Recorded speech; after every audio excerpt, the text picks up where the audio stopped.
Oi, meu povo, bom dia. Notícias aqui nas nossas mídias digitais, no nosso TikTok e demais redes sociais do portal Tribuna Nordeste e também no nosso Tribuna Nordeste TV. Eu vou destacar o que já foi postado ontem no final da noite no nosso Tribuna Nordeste TV, no nosso Tribuna Nordeste, no nosso portal, né, tribunanordeste.com.br. Infelizmente, a morte do líder comunitário Kleber Gonçalves, conhecido como Kleber Keké, que numa discussão com a esposa no sábado, dia 6, né, entre a troca de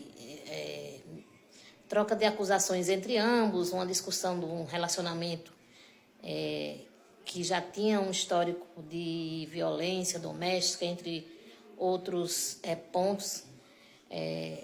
E aí chegou nessa gota d'água, né, sobre essa questão de ter, num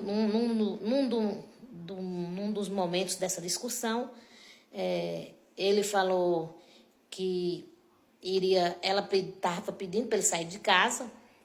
Ele disse que só sairia se entrasse em acordo para vender a casa, ela teria que passar 50 mil reais para ele. Ela disse que não ia vender a casa porque é onde ela vivia com os dois filhos, né? Uma filha de 20 e outro de 10 anos.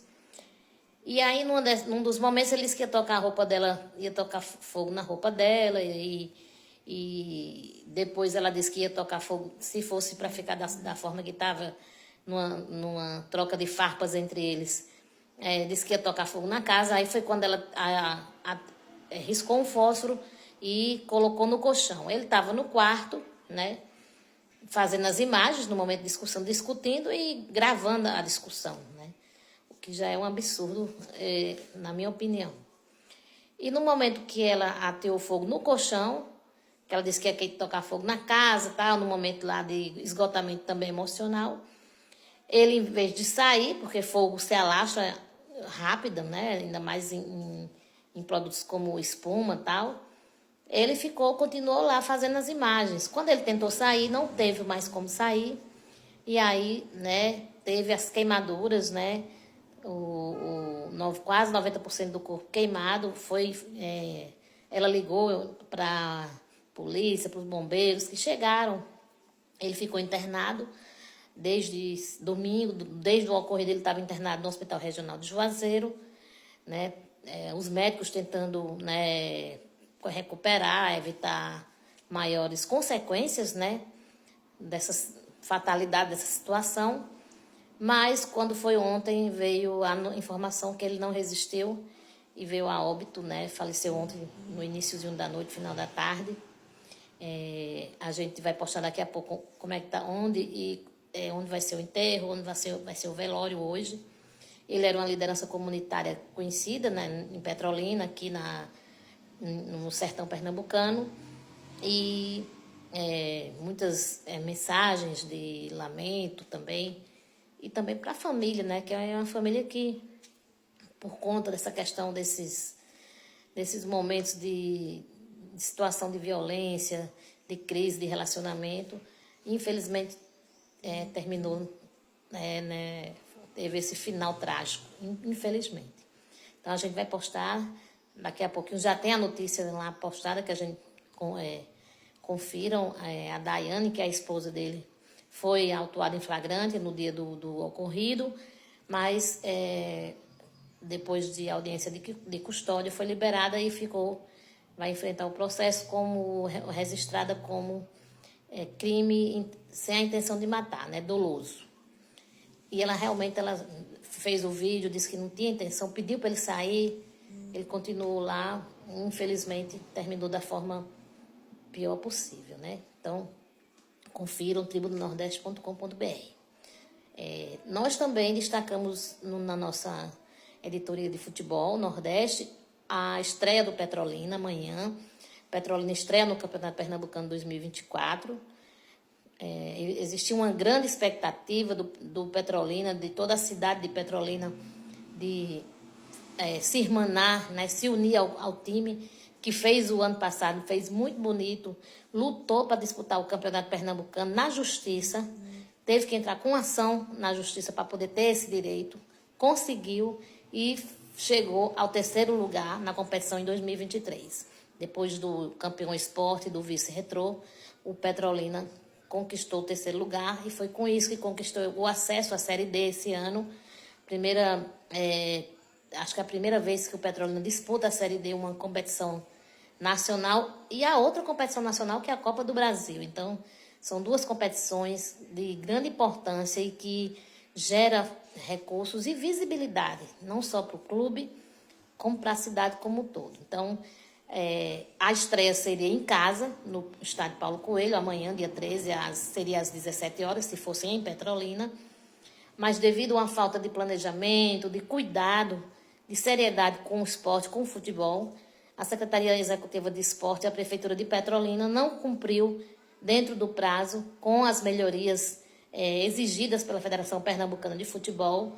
O gramado não ficou próprio para a disputa dentro do planejamento que a Federação Pernambucana orientou a cidade. E aí o Petrolina teve que fazer o seu mando de campo, o seu jogo, que era seu mando, saiu de sua casa, uma expectativa enorme, né? Expectativa de estádio lotado, lotação máxima do estádio. Acho que a capacidade é mais de 12, cerca de 10 a 12 mil pessoas cabem lá no estádio Paulo Coelho, mas infelizmente por conta dessa seriedade da prefeitura com o futebol e com o futebol profissional, porque com o amador já não tinha sido. O amador futebol, o Campeonato Petrolinense Futebol Amador, até hoje, de 2023, não foi realizado porque simplesmente o estádio não oferecia as condições cabíveis, né? Inclusive, a gente vai fazer uma matéria aqui de uma fonte nossa, uma pessoa ligada ao futebol e tal, que existia o repasse para a Liga Petrolinense de Futebol Amador. A prefeitura iria repassar 60 mil para a competição ser realizada, para dividir para os 10 clubes que estavam, né, listados para a disputa do Amador, que parece que vai ocorrer no mês de abril ou de maio, o de 2023, porque o de 2024 é no final do ano, é para ser no 2º semestre. Então, e por conta de tudo isso, né, dessa falta de seriedade da Secretaria de Esportes, né, a gente espera que o secretário Jefferson Ferreira possa esse ano, corrigir, né, esses erros, né, são erros que comprometem toda a seriedade, né, de quem faz o futebol, de quem gosta do futebol, de quem, no nosso caso, cobre o futebol também. Então, infelizmente, o Petrolina foi prejudicado e toda a renda, o esporte fez o convite para que eles que podiam jogar aqui no Sertão, mas o esporte disse que vai repassar toda a renda por conta já desse prejuízo que o time está tomando de estar estreando fora de casa. Então, toda a renda da Arena Pernambuco, do jogo de estreia amanhã, lá na Arena de Pernambuco, na região metropolitana, em São Lourenço da Mata, onde fica a Arena Pernambuco, né? Arena de Pernambuco. Inclusive, a Arena de Pernambuco vai ser a casa do esporte esse ano, né? Porque a Ilha do Retiro está em reforma. Então, a gente espera que vocês acompanhem. A gente vai estar na Rural FM 103, né? Transmitindo com o time Craque 103, com uma equipe bacana. Eu vou cobrir o esporte eu vou cobrir o Petrolina na questão da reportagem. O colega Tony Souza vai cobrir o esporte e vai ter um timaço de profissionais do rádio jornalismo, do rádio esportivo, transmitindo na Rural, pelas redes sociais da Rural FM e pelo Futebol Nordeste TV. A gente vai botar nossa transmissão, claro, sem imagem, que a gente não pode botar as imagens. Então, amanhã, 17 horas, a gente começa 16 horas, no caso, na Arena vai ser 16 horas, acredito que vai ser transmitido pelos canais, né, de TV, já contratadas pela federação. Mas amanhã, 16 horas, a gente começa a nossa jornada às 15h30, diretamente dos estúdios lá da Rural FM, para trazer para vocês toda essa história. Segue a gente, tribunanordeste.com.br.